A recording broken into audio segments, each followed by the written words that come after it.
He pinned my shoulder blades to the hood of my own car, paint hot from the sun, breath sour in my ear, and said, "Out here, my word is the law." Like he was reciting scripture, he wrote himself, and in that beat between the sting and the rage, I knew two things at once. My favorite blue linen shirt was tearing at the seam, and he had no idea who he had just put hands on. People think the worst thing about a lawyer is the mouth. It isn't. It's the memory. And mine stores details like their evidence bags waiting for a tag. 3 days earlier, I had rolled into Cedar Bluff with keys still warm from the closing, a window plant leaning toward the lake light, a coffee mug on the counter so the place felt lived in, and I drove home that afternoon the way you do when you're practicing saying the word home out loud. Soft, jazz, low speed, steady at 23, maybe 24, when the lights bloomed in my mirror without the siren, the kind of stop that means this is personal. He walked up with a bounce that said this story was already getting told later. Name tag, Coulson, Deputy, Brent Coulson, Bulldog, Cheek's eyes already narrowed like he could read trouble off my skin, and he said, "Nice ride, bit fancy for this side of the lake, unless you're the help." And I kept both hands on the wheel and said, "I live 4 houses down, is there a problem?" And he tilted his head toward the speed sign, clocked you at 42 and a 25. He said it like bingo numbers. And I glanced at my display and said I was at 23, maybe 24. This car logs it to the 10th. If you had a calibrated gun pointed at me, I'll take the ticket. If you didn't, I won't. The smile he gave was the kind you practice in mirrors when you want it to look friendly and still make someone flinch. "You calling me a liar?" he asked. "I'm calling for your calibration record," I said, and you could feel the click, not an explosion, just a decision, like he had picked a version of me and was going to stick to it no matter what came next. He mispronounced my name on purpose, rolled it around like a joke he didn't have to explain, took a victory lap to his cruiser slow enough for the blinds on Sycamore to twitch, came back with my license in one hand and my registration still pinched in the other. "Everything's clean. Figures writing the ticket anyway. On what proof?" I asked. "On mine," he snapped. And then he reached through my open window, popped my lock, yanked my door, and grabbed my wrist like we were already in a fight. I didn't remember agreeing to, and the sleeve tore and knees hit gravel and the cuffs ratcheted with that little extra twist some men use because they can resisting, he announced to the quiet street like an MC calling the next act. The station had that tired fluorescent buzz and a bulletin board that said bake sale next to a faded flyer about an officer of the year from 5 summers ago. Booking moved like a ritual they'd done too many times to notice the people in it. Deputy Coulson's version of the stop grew teeth and claws while he talked. Loud aggressive swung first, and when I told the desk sergeant Peterson that the bruise he'd see on my wrist would match the twist in the cuff, he barely looked up from his newspaper until Coulson laughed and said, "Tough one," like I was a bad steak they wouldn't send back. They took my belt, my earrings, my phone, they rolled my fingers in ink and took a picture that caught that line between humiliation and heat. You know, the one where you decide what you're going to be next. And then they gave me concrete and stainless, a toilet with a smell that never quite leaves. And I sat and let the adrenaline burn off. And I cataloged street name, time of the stop, the house with the striped awning where the curtain definitely moved, the corner camera that maybe got my bumper angle, the exact words, because words matter, when the people who write reports also write the story. The man in the tailored suit came like a switch in lighting. Captain Wardell Pike voice, smooth hair, the kind of gray you pay someone to keep consistent, and he said, "Ms. Brooks, I've read your arrest report, quite a scene," and I met the eyes like I do in depositions and said, "Your deputy assaulted me and then invented a crime to justify it. I want a lawyer and I want an internal complaint form." And he smiled without warmth and said, "Deputy Coulson is one of my best, a bit old-fashioned, but a good man. We are reasonable here. You're new in town. We all value peace. Misunderstandings happen. Plead to a simple misdemeanor, pay a fine, maybe a little service, we seal it. You're home for dinner," and he dangled home for dinner, like a dog treat, and I said no, and he blinked, slow, like I had missed the right answer on a test with only one question. "You don't understand the alternative," he said. "I do." I said, "You're asking me to bless a lie I won't," and his face went flat, and he said, "You think your city degree changes how this works here? You'll learn." And the door buzzed, and the hallway breathed again. Hours are different in concrete. They stretch and fold and find every thin place in your patience. A woman somewhere down the corridor cried like a kettle left on low, and I kept the list because lists steady me, when the young officer brought a tray and set it down and didn't leave right away. Name tag, Morales. Thin shoulders, eyes that flicked the hall like he expected someone to appear. Eat, he said loud enough for cameras. Then softer. Keep your strength. And he slipped a folded napkin under the tray with just enough weight that it said more than napkin. And I didn't reach. I moved my shoe and hooked it and dragged it under the tray and felt the edges of a burner phone. And I looked at him, and he didn't meet my eyes. You didn't get this from me, he said. At normal volume, then almost no sound at all. There's a reporter, Tessa Monroe, been trying to catch Pike's crew for years. Her number's in the phone. 10 minutes battery. If you're lucky, stand by the bars for a signal. They do this up by the lake neighborhoods. Anyone who won't smile and say thank you gets a charge. And he stepped back like the distance could keep him safe. Dinner's meatloaf, he added louder, and left. 10 minutes is nothing until it's everything, and I will tell you straight. Pride wrestled with strategy. In those 10 minutes, the careful move was, the journalist, the fast move was my law partner Caleb Drake, the other name on the door, the one who once stared down a general counsel until he blinked, and my thumb hovered, and I chose speed. Caleb, it's me. I kept my voice to a hiss and told him what corner of the county I was in, what Coulson did, what Pike offered, what I said, and he went quiet for exactly 3 heartbeats, and then his voice turned to steel. Don't pay a dime. I'll call everyone with a seal and a flag on their wall. I'll make their switchboard smoke sit tight, and the little red light on the burner blinked 3 times and died. You know that thing when you trust thunder because thunder makes you feel like something is happening, and then you remember, thunder doesn't move furniture. Only the strike does. Yeah, that happened because the footsteps came again, and it was Coulson and Pike with smiles, 2 sizes too big. Busy. Afternoon, Pike said. Your partner has a mouth. Big city threats don't travel well, Coulson added, and Pike leaned on the bars like we were neighbors. Unfortunate update. We searched your car, found a small bag under the passenger seat. Possession is such a sticky thing here, and for a second the floor tilted and the metal taste hit the back of my tongue. You planted it, I said, and Pike leaned close enough that I caught the clean cologne and the dirty subtext your friend escalated. We respond. County lockup will be quieter, Coulson said. You'll like it. I want to say I never doubt, but that would be a lie. The ride to county was long and humming, and every possible version of my next month played like a bad loop, the kind where every door is the same, and when I got one call again, a real one now, not a burner miracle, I told Caleb the truth. I didn't want to say I made myself a bigger prize by calling you first. He took the hit, like a man who knows when he swung too hard. I'll undo it, he said. Then he did something. Lawyers like us don't do often enough. He listened to me and to the reporter. He found by way of a favor chain, and Tessa Monroe sat across from him in a diner that looked like TV had chosen it for nostalgia. Hair up, no glitter, a pen that wrote notes like knives. And she said, we can't sue a fog, we need a face, we need a quote, we need him to tell the truth he thinks is harmless. The plan we built had 3 legs, and if one slipped, the whole thing fell, so we stepped careful first leg, misdirection. Caleb had a junior draft, a loud, sloppy civil complaint, and march it into the station with righteous energy. But wobbly citations. Pike read it, chuckled, passed it to Coulson. Look at this. They said these city folks can't even spell, and when men like that feel smarter than you, their guard drops.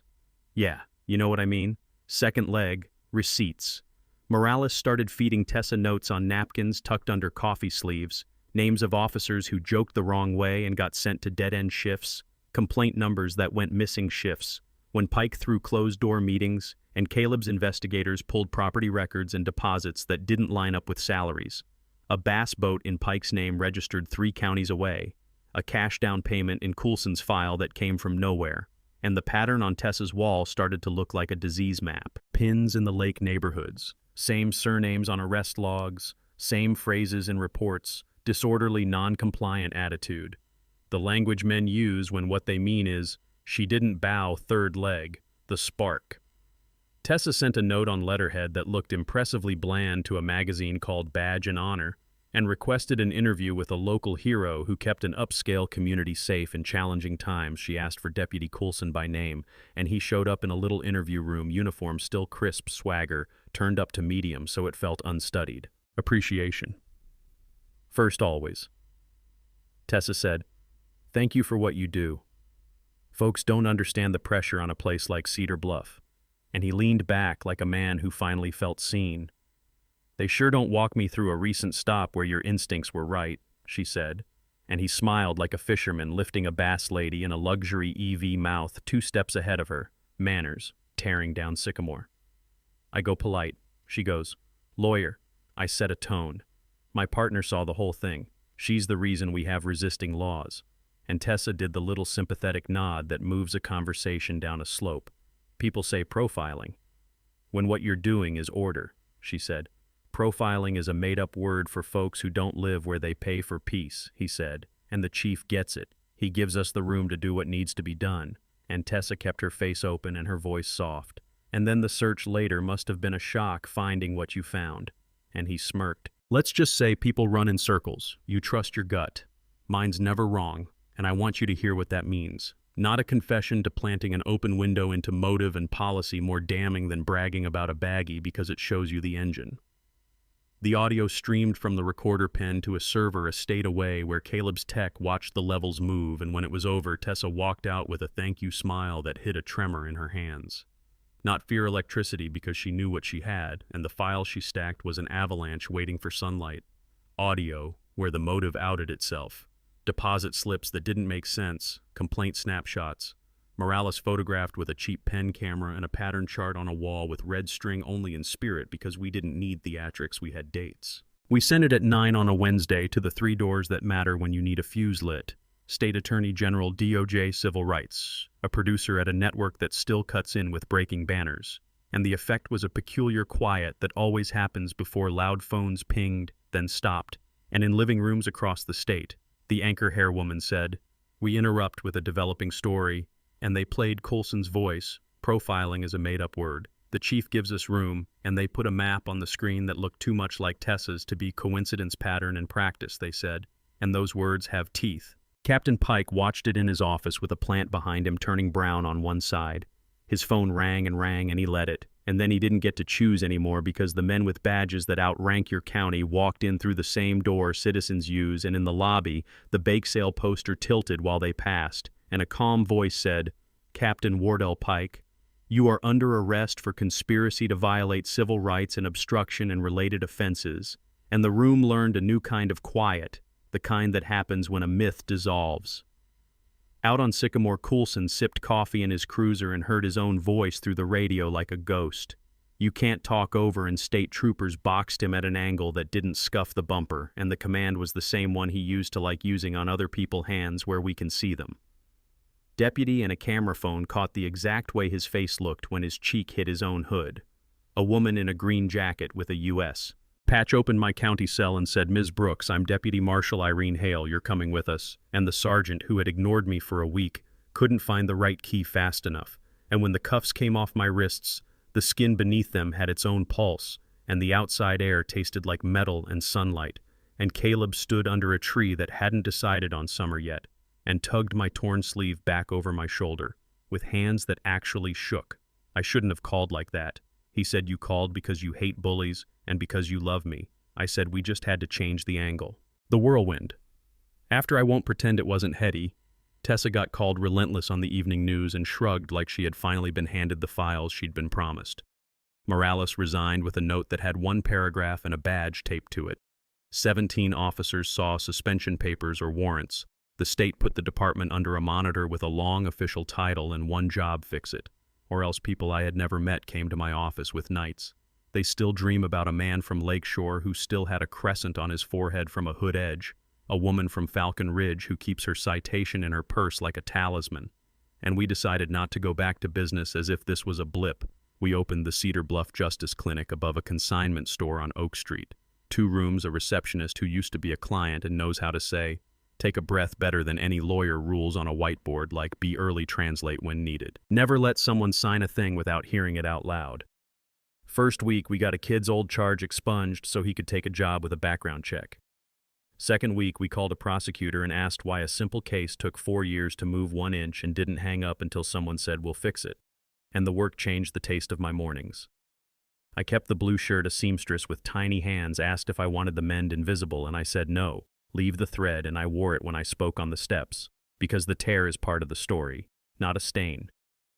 2 weeks ago, a man put my face on my own car and told me his word was the law. I told the crowd today. A different set of people said the actual law out loud, and things moved and the applause was loud, but the thing I remember is a teenager in the second row with a look like she had just found the lever she'd been told didn't exist. Is it over? People ask, did we fix it? The answer is not yet. There are neighbors who call me an outside agitator, even though I buy my milk where they do, officers who carry a new anger without a name because being seen changes your shape. Families who won't speak to me but write at midnight asking, can you look at this? And there are people who say I should have taken Pike's deal because peace is what happens when you stop trying to win. And I think about Morales with the napkin and how courage mostly looks small. A man in a hallway swallowing fear. And I think about Tessa, who asked questions that sounded like praise until they were evidence. And Caleb, who learned thunder isn't the only way to split a sky. And I think about Coulson, who said profiling is made up while he made up who deserved what. On a street I pay taxes to drive down. He will get a lawyer in a day, and he will say the stress and the job and the misunderstanding, and maybe he will sit alone long enough to hear his own radio voice. At night I look at the lake light and think about that curb and how fast a life tilts, and about home for dinner dangled like a treat and the thread on my sleeve. And when someone asks if I have regrets, I say yes and no. At the same time, yes, I should have called Tessa first. The scalpel before the sledgehammer. No, because mistakes map the edges of a system. You push and learn where it cracks. You pull and learn who shows up. You say no and learn which smiles were threats. You keep walking toward whatever justice is, step-by-step thread showing. So now it's your turn. Tell me in the comments where you draw the line between being respectful and being obedient. Tell me if I should have taken the deal to avoid risk, or if taking it makes the rest of us less safe. Tell me if you've seen bias dressed up as order, and what you or your people did when it knocked on your window. If you've worn a badge, I want to hear how it feels to hear Coulson's words and still carry pride in your work. Argue with me, agree with me. Tell me I went too far or not far enough. You know what I mean? Because the conversation isn't the end of this story, it's the next move, and I'll be here listening, thread out, walking.